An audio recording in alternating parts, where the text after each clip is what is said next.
Sejarah bahasa Indonesia. Awal mulanya, sebelum resmi dijadikan bahasa pemersatu bangsa, bahasa Indonesia berasal dari bahasa Melayu dan dipakai di kawasan Asia Tenggara pada abad ke-7. Hal tersebut dibuktikan melalui peninggalan zaman dulu berupa prasasti yang ditemukan di Kudukan Bukit, Palembang pada 683 Masehi dan beberapa daerah lainnya termasuk Jambi.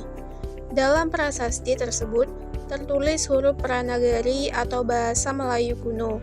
Selain itu, bahasanya juga digunakan di era Kerajaan Sriwijaya sebagai bahasa kebudayaan. Tak sampai di situ, perkembangan bahasa Melayu merambah ke sejarah Kerajaan Islam dengan dibuktikannya lewat batu nisan di Minye 7, Aceh pada 1380 Masehi. Kemudian, ada juga bahasa Melayu yang digunakan dalam karya sastra abad ke-16-17, seperti pada syair, hikayat, hingga sejarah lainnya. Bahasa Melayu diklaim sebagai lingua franca atau Basantara, yaitu bahasa penghubung yang menyatukan antar pulau, suku, golongan, kerajaan, sampai pedagang.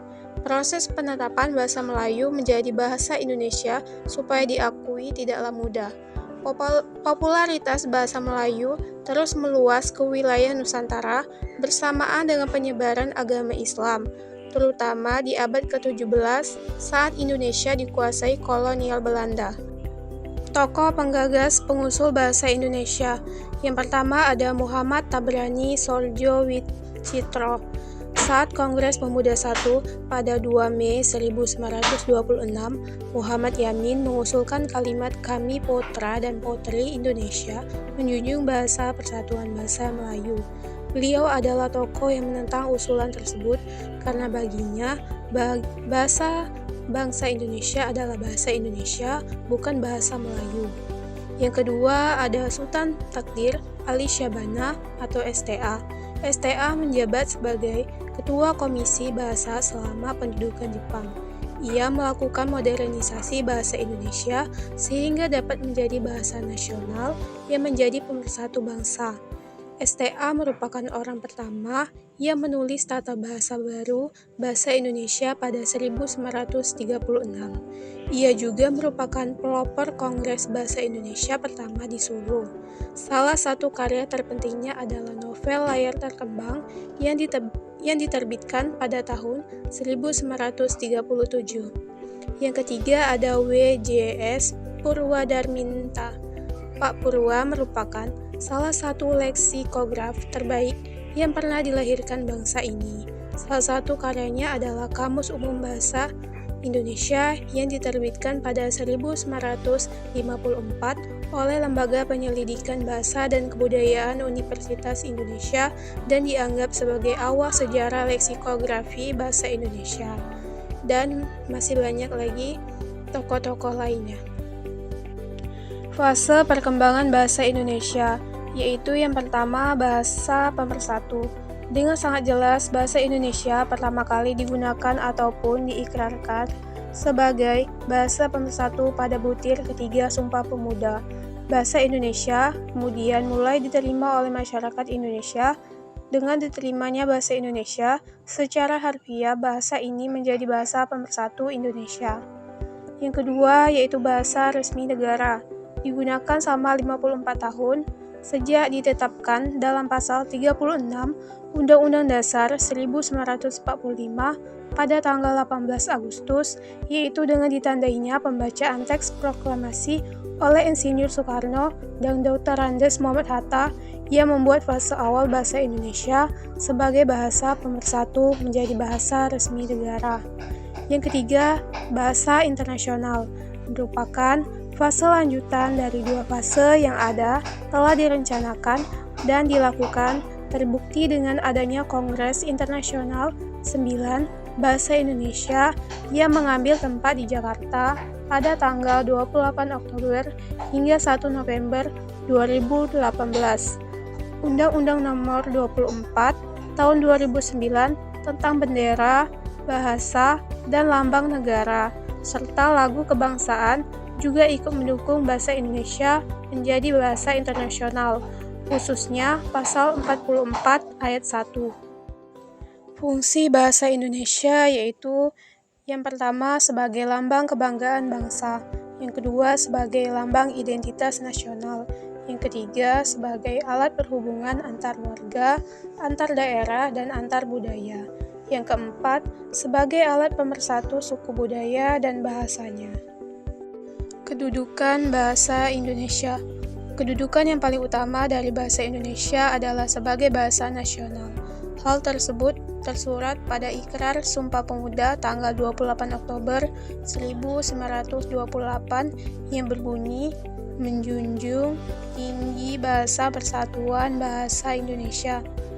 Kedudukan bahasa Indonesia sebagai bahasa negara dijelaskan dalam pasal 36 Undang-Undang Dasar 1945 yang berbunyi, bahasa negara adalah bahasa Indonesia.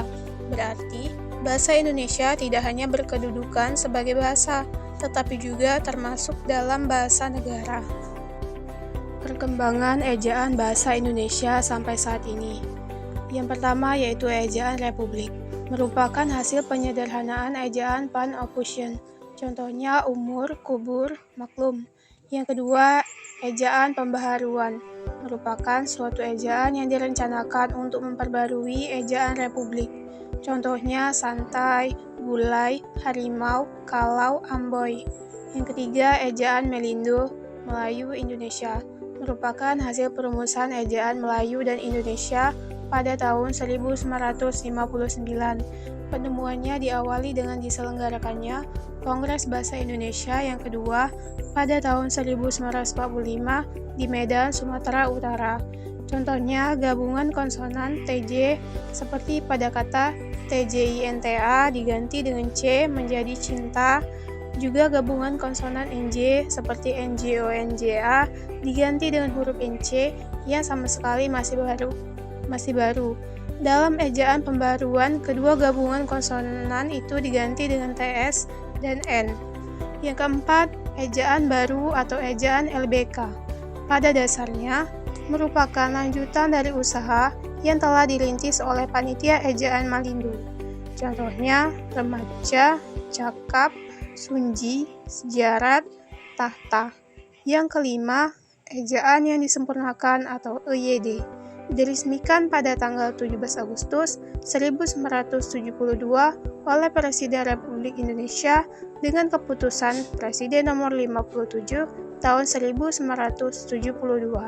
Ejaan tersebut dikenal dengan nama Ejaan Bahasa Indonesia yang disempurnakan atau EYD. Contohnya jika, cakap, nyata, syarat, akhir, supaya. Yang keenam, yang terakhir yaitu Ejaan Bahasa Indonesia atau EBI. Masyarakat yang kritis mendesak Badan Pengembangan dan Pembinaan Bahasa untuk segera merevisi pedoman EYD, sehingga muncul PU EBI sebagai jawaban atas kritikan yang diterima. Selanjutnya, EYD berubah menjadi EBI atau Ejaan Bahasa Indonesia sebagai pedoman umum sejak akhir 2015 silam. Dalam hal ini, EBI dibentuk atas dasar EYD sebelumnya. Hanya saja, pada EBI terdapat penambahan aturan dalam penulisan, seperti penambahan huruf vokal diftong, penggunaan huruf kapital, serta penggunaan huruf tebal. Pandangan terhadap bahasa Indonesia. Dapat kita semua ketahui bahwa bangsa yang berbudaya tercermin dari penghargaan masyarakatnya terhadap identitas bangsa yang dimiliki. Salah satunya adalah bahasa. Sebagai generasi muda Indonesia, kita patut berbangga hati karena mempunyai bahasa persatuan, bahasa negara, dan bahasa nasional, yaitu bahasa Indonesia, yang merupakan jati diri asli bangsa Indonesia. Namun, dewasa ini, di era yang serba modern, bahasa Indonesia cenderung kurang diminati oleh penuturnya, terutama kalangan muda. Hal ini disebabkan karena mereka terlalu ringkih dan rapuh dalam menerima pengaruh kebudayaan Barat yang tanpa mereka sadari akan melunturkan apa yang selama ini menjadi identitas mereka, yaitu bahasa. Sebagai contohnya, dalam tataran informal, generasi muda di perkotaan lebih memilih menggunakan bahasa gaul, rokem, dan slang. Bahkan fenomena ini sudah menambah di pedesaan. Mereka lebih sering menggunakan bahasa asing, terutama bahasa Inggris dalam konteks yang lebih formal. Dalam kehidupan bermasyarakat Indonesia, terdapat 3 bahasa yang digunakan, yaitu ada bahasa daerah, atau lebih dikenal sebagai bahasa ibu, bahasa Indonesia, dan bahasa asing. Dari berbagai penggunaan bahasa tersebut, sebagai generasi muda Indonesia, kita harus dapat bersikap arif dan bijaksana dalam menyikapi bahasa yang tumbuh dan berkembang di masyarakat. Kita sebagai orang Indonesia harus menjunjung tinggi bahasa persatuan kita, yaitu bahasa Indonesia. Alasannya, karena Indonesia terdiri atas 34 provinsi yang memiliki beragam suku, ras, golongan, dan agama yang bervarian. Tentu saja, dalam berkomunikasi dengan orang yang berbeda daerah, tentu menggunakan bahasa Indonesia sebagai solusinya. Dengan kita berbahasa Indonesia, akan dapat menyatukan berbagai suku, menyatukan berbagai golongan, menyatukan berbagai ragam bahasa, serta menyatukan berbagai macam agama menjadi satu kesatuan yang bisa membangun bangsa dan negara. Bahasa yang baik adalah ketika berkomunikasi terjalin secara komunikatif. Artinya, lawan tutur memahami apa yang diungkapkan penutur. Kemudian, bahasa Indonesia yang benar yakni sesuai Pedoman Umum Ejaan Bahasa Indonesia atau PUEBI. Bahasa Indonesia yang santun yakni kita perhatikan dengan siapa akan bertutur, kemudian akan menggunakan media apa, dan yang terakhir, kita pandai memilih dan memilah tuturan yang akan kita sampaikan.